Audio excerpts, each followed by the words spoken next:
another ganap. For today's video ay hindi tayo construction worker, bakasyonista. What?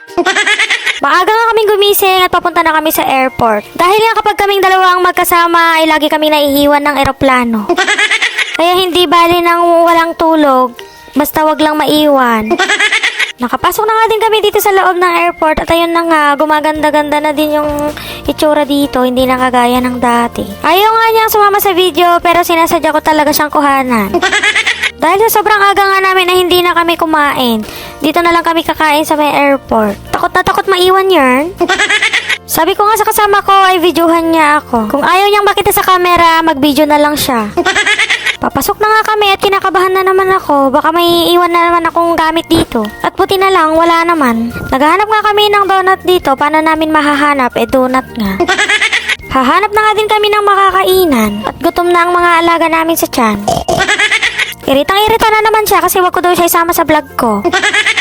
Kaya pinabili ko na lang siya. Mag-order nga sana ako ng pagkain pero nakakita ako ng artista. Binibidyoan ko nga sila kasi ignorante ako. Pero nakaramdam yata si ate, kaya tinakpan niya.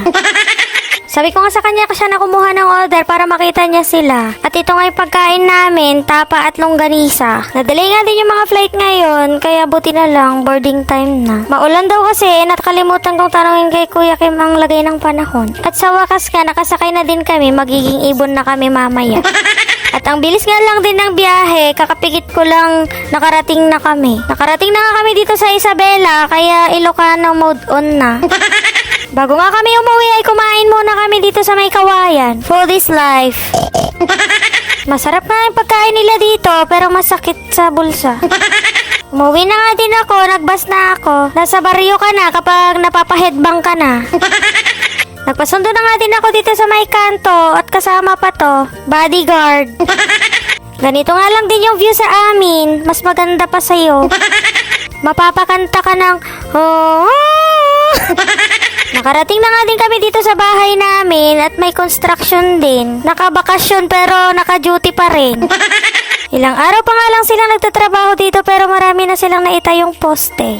At pagtingin ko nga dito ay may gustong magpa-autograph sa akin. Sinilip ko nga lang din yung mga baboy pero nagulat pa sila sa kapatid nila. Marami nga din silang baboy ngayon. Bumili na kayo, 50% off. Pero 100% joke. At uunahan ko na nga kayo, lahat ito kapatid ko. Ang dami nga ding alugbati dito kaya sabi ko mangunguha na ako, uulamin ko. Bukas ulit, yun lang, bye!